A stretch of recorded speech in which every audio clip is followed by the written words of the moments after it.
Matthew 11. John's questions.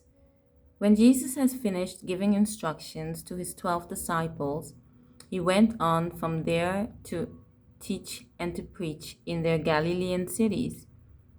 Now, when John the Baptist in prison heard about the activities of Christ, he sent word by his disciples and asked him, "Are you the expected one, the Messiah?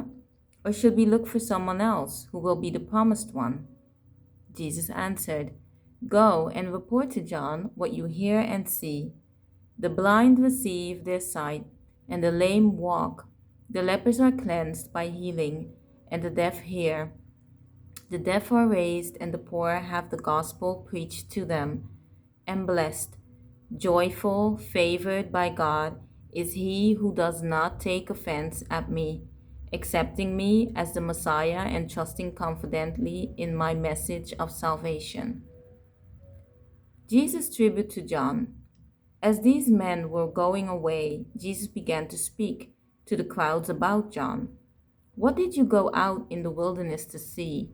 A reed shaken by the wind, which is commonplace? What did you go out to see? A man dressed in soft clothing, entirely unsuited for the harsh desert? Those who wear soft clothing are in the palaces of kings. But what did you really go out to see? A prophet? Yes, I tell you, and one more eminent, more remarkable, and far more than a prophet, who foretells the future. This is the one of whom it is written by the prophet Malachi, 'Behold, I send my messenger ahead of you, who will prepare your way before you.' I assure you and most solemnly say to you, among those born of women, there has not risen anyone greater than John the Baptist. Yet the one who is least in the kingdom of heaven is greater in privilege than he.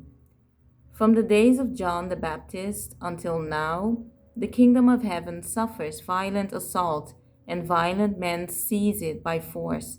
As a precious prize, for all the prophets and the law prophesied up until John. And if you are willing to accept it, John himself is the fulfillment of Elijah as the messenger who was to come before the kingdom.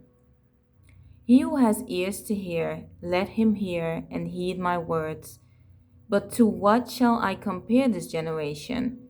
It is like little children sitting in the marketplaces, who call to the others and say, 'We piped the flute for you, and you did not dance.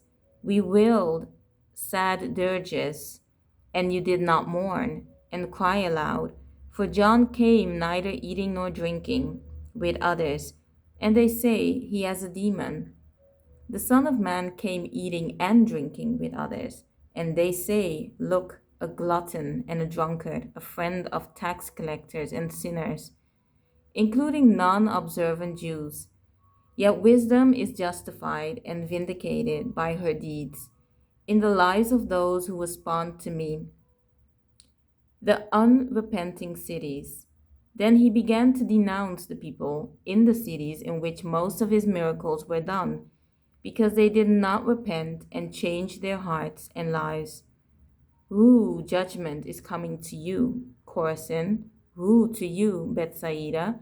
For if the miracles done in you had been done in Tyre and Sidon, cities of the Gentiles, they would have repented long ago in sackcloth and ashes.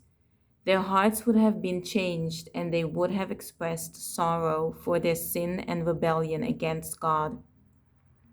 Nevertheless, I say to you, it will be more tolerable for the pagan cities of Tyre and Sidon on the day of judgment than for you.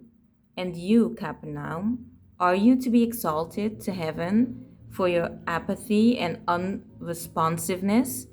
You will descend to Hades, the realm of the dead. For if the miracles done in you had been done in Sodom, it would have remained until this day. But I say to you, it will be more tolerable for the land of Sodom on the day of judgment than for you. Come to me." At that time, Jesus said, I praise you, Father, Lord of heaven and earth. I openly and joyfully acknowledge your great wisdom, that you have hidden these things, these spiritual truths, from the wise and intelligent, and revealed them to infants, to new believers, to those seeking God's will and purpose. Yes, Father, for this way was well pleasing in your sight. All things have been handed over to me by my Father, and no one fully knows and accurately understands the Son except the Father, and no one fully knows and accurately understands the Father except the Son. And anyone to whom the Son deliberately wills to reveal him, come to me, all who are weary and heavily burdened, by religious rituals that provide no peace, and I will give you rest, refreshing your souls with salvation.